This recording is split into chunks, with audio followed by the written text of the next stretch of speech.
Road Test, Daihatsu Copen vs Honda S660, the Battle of Japan's Pocket Rockets.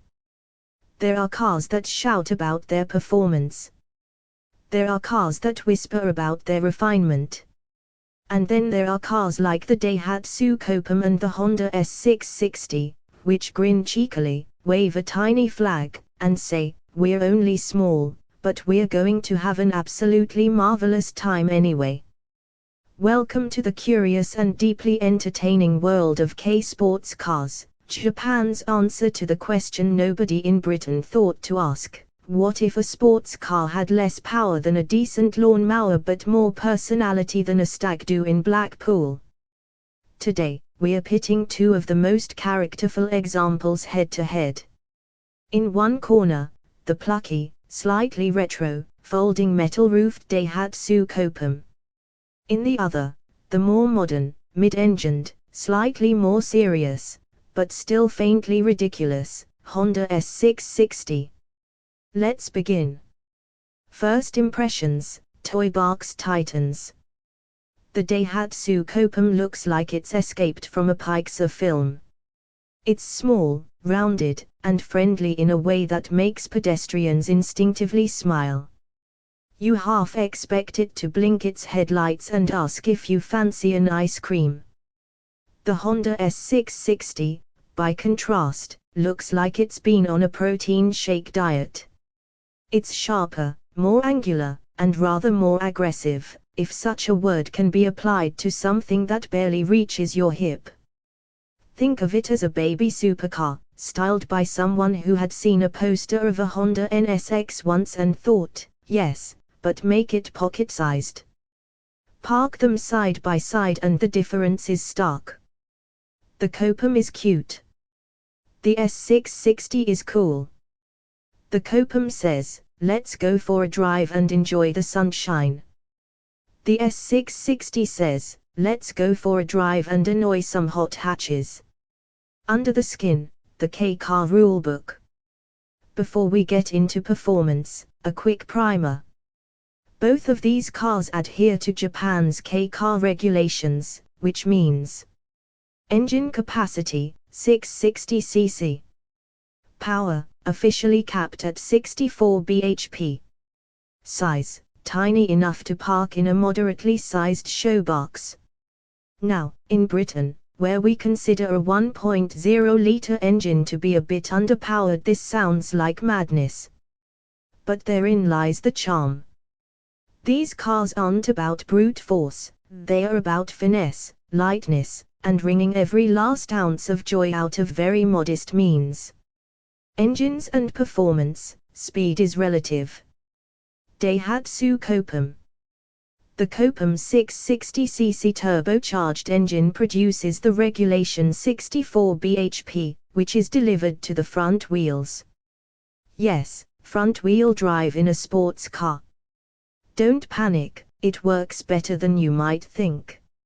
0-60 miles per hour takes somewhere in the region of 11-12 seconds, depending on how optimistic your stopwatch is feeling.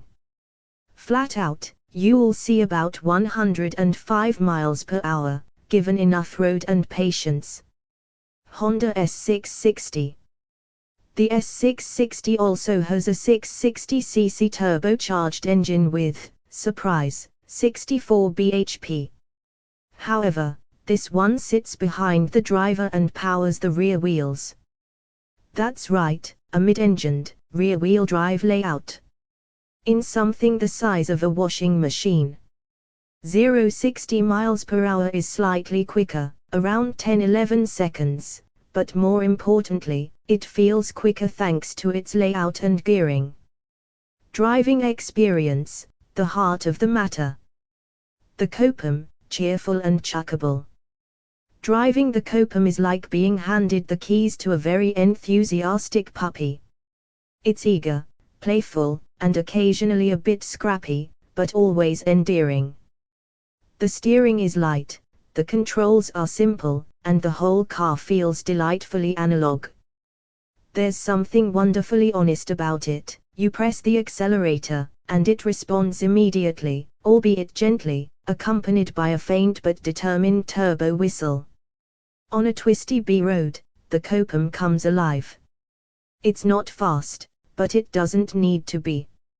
You can drive it flat out almost everywhere, which is both hilarious and strangely liberating. There's no fear of losing your license, only the occasional concern that a cyclist might overtake you on a long incline. The front-wheel drive layout means it's predictable and forgiving. Push too hard, and it understeers gently rather than trying to spin you into a hedge. It's the sort of car that encourages you to drive like a hero without the consequences of actually being one. The S660, miniature precision weapon. The Honda S660 is a different beast entirely. It's still fun, but it's more focused, more serious about its business.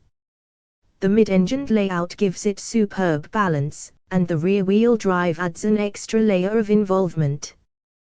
Turn into a corner, and the front end bites eagerly. Get on the throttle, and the rear pushes you out with surprising enthusiasm. It feels like a scaled-down sports car rather than a city car with delusions of grandeur. The steering is sharper, the chassis more composed, and the overall experience more grown up. That said, it's still only 64 bhp. You're not going to be setting lap records unless everyone else is on bicycles. But the way it delivers its modest performance is deeply satisfying. Gearboxes, stirring the pot. Both cars offer manual gearboxes, and in cars like these, that's absolutely essential.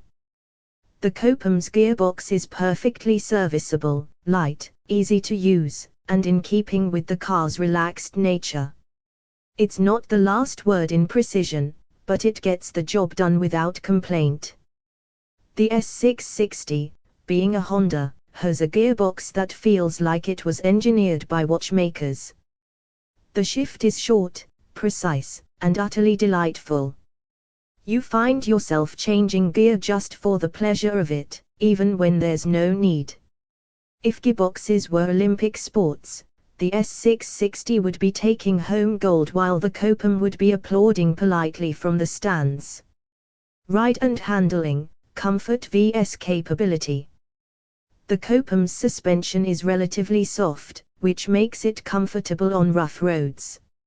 It soaks up bumps with a cheerful bounce, though it can feel a bit floaty if you really start pushing on. The S660, on the other hand, is firmer and more controlled. It corners flatter, grips harder, and generally feels more composed at speed. The trade-off is a slightly harsher ride, though it's never uncomfortable. In short, Copen equals comfort and charm. S660 equals precision and poise. Roofs, topless tactics. Here's where things get interesting. The Copen features a folding metal hardtop, which disappears neatly into the boot at the push of a button. It's clever, convenient, and makes the car feel like a tiny luxury convertible. The S660, meanwhile, has a removable Targa-style roof panel that you have to take off manually and store in the, very limited, boot space. It's less convenient, but arguably more sports car in spirit. If you value ease of use, the Copen wins. If you enjoy a bit of ritual, and mild inconvenience, the S660 has its charms. Interior, cozy cabins. Both cars are snug. Very snug. If you're over 6 feet tall or enjoy breathing freely, you may need to adjust your expectations. The Copen's interior is simple and slightly dated, but it's well put together and perfectly functional. There's a certain charm to its straightforward design. The S660's cabin is more modern and driver-focused. The seats are supportive, the controls are neatly arranged, and there's a greater sense of purpose. Storage space in both is minimal. You'll be lucky to fit a weekend bag, a toothbrush, and your dignity. Practicality, let's be honest. Neither of these cars is practical in the conventional sense. Boot space, minimal. Passenger space, limited. Fuel economy, actually quite good, thanks to the tiny engines. But that's not the point. These are cars you buy for enjoyment, not for carrying IKEA furniture. Running costs, small car, small bills. Thanks to their size and engines, both cars are relatively cheap to run. Fuel economy, 50-60 miles per gallon is entirely achievable. Insurance, generally reasonable. Maintenance, simple and affordable, though parts availability may vary. They're proof that you don't need deep pockets to have fun on four wheels. Character, the X factor. The Copen is charming, cheerful, and just a little bit daft. It's the automotive equivalent of a seaside holiday, simple pleasures, plenty of smiles, and not a care in the world. The S660 is sharper, more focused, and arguably more rewarding to drive. It feels like a proper sports car that just happens to have been shrunk in the wash. Verdict, which one wins? Choosing between these two is less about numbers and more about personality. If you want a relaxed, friendly, open-top experience, easy usability, maximum charm, then the Daihatsu Copen is your car. If you prefer a more focused, engaging drive, better handling, a sense of miniature exotica, then the Honda S660 is the clear winner. Final thoughts. In a world increasingly dominated by large, heavy, and overly serious cars, the Daihatsu Copen and Honda S660 are a breath of fresh air. They remind us that driving doesn't have to be fast or expensive to be fun, it just has to be engaging. They are, in the truest sense, drivers' cars. Not because they are powerful or prestigious, but because they make you smile every time you get behind the wheel. And really, isn't that the whole point?